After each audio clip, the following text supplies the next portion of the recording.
he's stuck. He's playing close to this cover, so we can take short peeks and get one kill and then strafe to the left, right? And he's still very close to cover here in this 1v2. But notice when it turns into a 1v1, how he changes. Well, first he's got to play Ring Around the Rosie. But once this guy gets back on the spike, notice how he doesn't stay close to this cover and peek this guy close. He backs up. He backs up to here because if you're further back, you have a more advantageous angle. Gamesense, where does it come from? Where do you think it comes from, guys? The game. Experience. Watching pro players and experience. Mm-hmm. Yeah. It comes from watching pro players and copying their gameplay. That's one for sure. But the most important part of Gamesense is going to be just grinding the game. And it's not just grinding the game. It's you need to play the game consistently, say at least 1 to 2 hours a day. If, like that's better than doing a binge like, one day. Playing it consistently rather than just a binge once a week, right? I know everyone has their schedules and stuff. So, it's hard to balance all that, but typically the more consistent you can be, and you have consistent hours and you have quality hours. So the hours that you're putting in are focused. You're not just going through the motions, getting tilted in ranked games and throwing and getting mad at teammates. Like those are not good hours. That will increase your Valorant like level, and you'll get more able to unlock more agent skins because you play the game. But Gamesense is not an XP farm. Think of it more kind of like Elo. Like to have good Gamesense, you need to be playing the game consistently. And like if you take a long break, you might kind of lose some of that because like there's agent changes and you're just kind of out of the loop. So being consistent and putting in quality hours where you're focused is just the best way to do it. And we didn't go over this too much to the new crowd, but this especially here, I pinned this in Val announcements. These are kind of like, this is your guide to help you through the season. And these on the bottom are the most important when it comes to building Gamesense, right? If you can do all these, then you are going to naturally build your Gamesense, okay? And that's just playing the game, one, doing self-VOD reviews where you're looking at your own gameplay. I do like one a week, just look at the scrim VOD. I list the rounds that you played that you can look at. And then ask a coach. So you're going to be looking for, feedback from the coach. And a lot of times you might think that one thing is the right play, but really there's another one that's maybe a lot better, right? And then playing rank consistently. That's the other one we talked about. And then attending classes like this is great. And then this one on the bottom is the researching pro players, looking at pro players. If you're playing Breach on Fracture this week, then you want to look up pro ranked VOD Breach Fracture, and you will find something. You'll find like Trent or something on Fracture, and you just watch the gameplay and you just see how he does it, right? And you just try to copy that into your gameplay. So I'm plugging this again because it is really important, and I don't see a lot of you guys doing it this time around because we haven't pushed it as much. But if you want to build your Gamesense, which is like probably it's really what separates good players from great players, then you really need to lock in on this stuff. Okay, guys? Okay. So last thing on Gamesense, building Gamesense, is you want to go outside your comfort zone. If you are a Jet one trick and you just play Jet all the time, you're probably going to rank up pretty fast. But the thing is, you won't understand like the little things, like breach flashes that are good, or because like you kind of need your breach to support you to get more kills, right?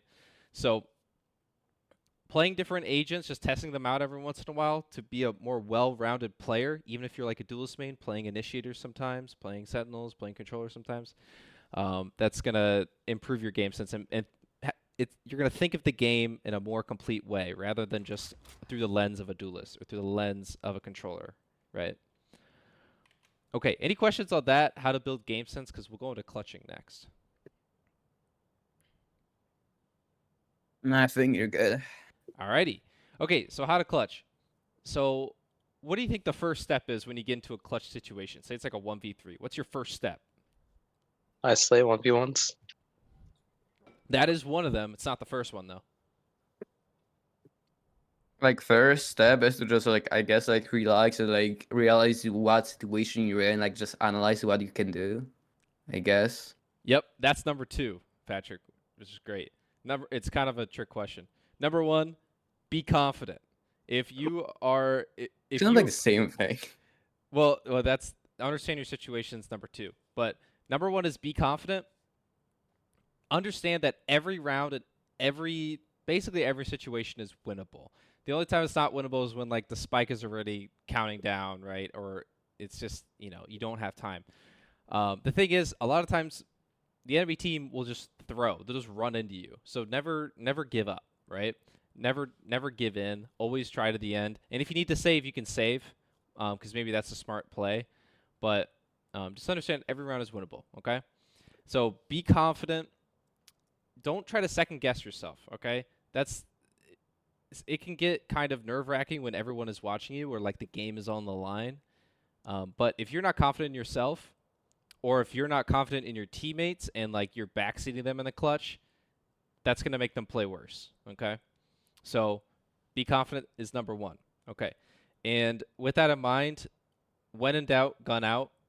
Usually if you look at the awesome pro clutches, a lot of them don't have a lot of util. When it gets down to that 1v1, there's not a lot of util. It's really just a lot of just playing. It's all about gunplay and peeking on a good timing. That's usually what it is. So if you have your knife out and you're not totally sure where the enemy is, you're just kind of inviting them to peek you on a timing, right? So when in doubt, gun out. Only have your knife out if you know exactly where the enemy is and you know for sure that they can't peek you. Otherwise, if you don't know where the enemy is, they could be ready to peek you at any time. So just gun out, okay? Okay, so I'll just go through a couple of these really quick. So the second step in clutching is understanding your situation. So what Patrick was saying. Now this could be like, do we need a delay for time to win? Do I need to survive to win? Because sometimes like the timer's ticking down and maybe you just have to run. You guys kind of know this. It's kind of self-explanatory. But a lot of times when you're in the moment, you don't think straight because of all that pressure, right? So whenever you get in that clutch, just again, think in your head, okay, I'm confident, and what's my situation? Those are the first 2 steps that are super important, okay? All right. Let's look at an example. This is actually from Cam. Cam was a clutch master the other day. So this clip is going to talk about, is going to kind of show you timings, okay? Timings are super important. Like, you need to think about, is the enemy, where could the enemy possibly be, basically? If I've just cleared something and they could only go one lane, like they can only go A short, then I should only be looking A short. I shouldn't be looking anywhere else, right? And think about like how long it takes for an agent to run across the map. Things like that, like your internal clock could really help you with timing, so you know when to peek stuff, when not to peek stuff, when there could possibly be a flank, when there can't be a flank yet, right? When they could be out on you on a timing. There's a lot of things, like if you're not thinking about like where the enemy could possibly be, then you're going to go into situations where they're going to peek you unexpectedly. Okay, so let's watch Cam. He does a great job here. Down. Heaven. Last player Oh, standing. I'm Long. flanking heaven. Spike down A. One enemy Long. remaining. My ult's ready.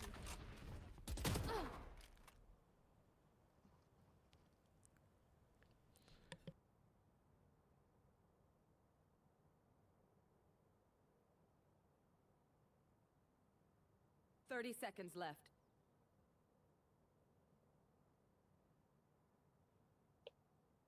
I got the spike.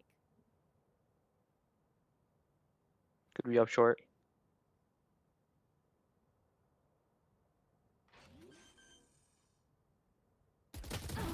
You're so good. Okay, so what do we notice from this clip? What did he do right? What won him the round? He took his time.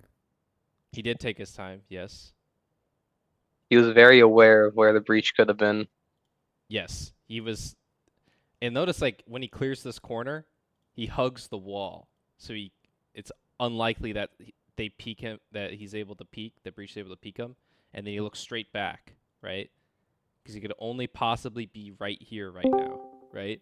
And then now he can only possibly be short. So he's just eye on short right now, right? And one other thing to notice, he has his gun out the whole time. He doesn't take his knife out once, right? So it's just really good instincts here. And then consider the timing of like the timer's about to run out. So what he does is he taps to bait out a peek, because this guy's thinking, well, he's probably sticking because he doesn't have a lot of time left. He hasn't CB'd in a while. So it's kind of like a reverse psychology here. So that was really good. What do you think about reverse psychology? I mean, I mean, there's a lot of ways to play clutches, Patrick. So, but I'm just kind of showing you some good ways to play it. So here's another Yeah. one, another one from Cam. Backside. Enemy remaining. Man, I wish he was here. You could have bragged. Standing. Okay, let's watch. Oh, Okay, so right here again, it's the timing, right? We know that the omen's here, left side of B site. We tap, we wait a couple seconds, he would have peeked by now. Now I'm gonna peek it. Okay, now he has to be wrapping. He has to be wrapping. So now we're gonna bait out his peek and be ready for it. And his crosshair placement is perfect for that swing, right? I mean, that's just textbook how you play kind of like a ring around the rosy type thing. So, okay, let's look at. Oh, why is this not a link?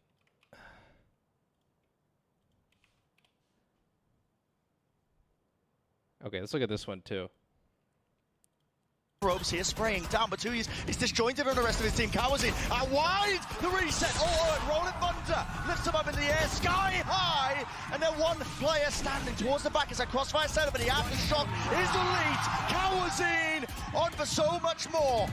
An ace on the cards, less to stick. This one comes down to the spam, but John is stunned. A tap, he's going to be out wide, he's going to be forced wide, knows it. Info gathered now, but another stick now. Less finally to trust, maintained in his teammate, maintained in him, might be punished. A tap, out, force with a jiggle. John QT, balls of steel! Okay, so what was the timing that John QT used to isolate the 1v1s here? Scared reloading. reload. Yeah. Like Breach threw that. Why is he even reloading that? Yeah, well, maybe he was just That's out such a because pro. the Breach just got like 4 kills, right? So he was probably used a lot of his bullets. But like, notice how patient he is. Like a lot of you guys, I think, would just wide swing this, right? Honestly, Uh, popping swing goes hard. Trust. You Well- popping swing, kill that planter, and just run to the right. Well, the thing is, though, you Well, they're both pop and swing into staying. one person works. Pop and swing into 2 people, you get traded every time, right? Not every time. Okay, well, most times. 98%. I'm exaggerating, but yeah. So, but this, I mean, most people just get impatient. The pressure gets to them, and they just swing out and just hopefully they get a spray transfer, right? But the peak, it's also a perfect timing because like he had like 6 seconds into the defuse, but. Yeah, and then from here it's just baiting out the spike. Basically, probably the most important thing when you're on defense is just getting to that spike really quick, just getting to that tap so you can bait out any of the util, any ults or whatever. And then after that, just like when you tap, a lot of times you can stick to half, especially if there's a smoke in front of you. And by the way, like say the bomb is like this circle, you want to defuse on the edge of it, so it's hard for them to spam you. But basically, you can try to pre-fire the enemies, like because the attackers are going to try to peek you on a good timing. So what you can do is try to tap and then get off and then just pre-fire them if they're going to peek out or if they show a shoulder, right? And it's kind of a mind game where you have to just get a ton of hours doing it. I'll be honest. But sometimes you're going to want to like pre-fire them. Sometimes you're going to want to stick to half and then bait like that guy said and then hold for the push. There's a lot of ways to play it. Back behind. So this is one that's something that's more forgotten. But notice how, like, watch Hiko is positioned on the minimap. Like, he's stuck. He's playing close, like the guy was saying in the video. We're playing close to this cover so we can take short peeks and get one kill and then strafe to the left, right? And he's still very close to cover here in this 1v2. But notice when it turns into a 1v1, how he changes. Well, first he's got to play Ring Around the Rosie. But once this guy gets back on the spike, notice how he doesn't stay close to this cover and peek this guy close. He backs up.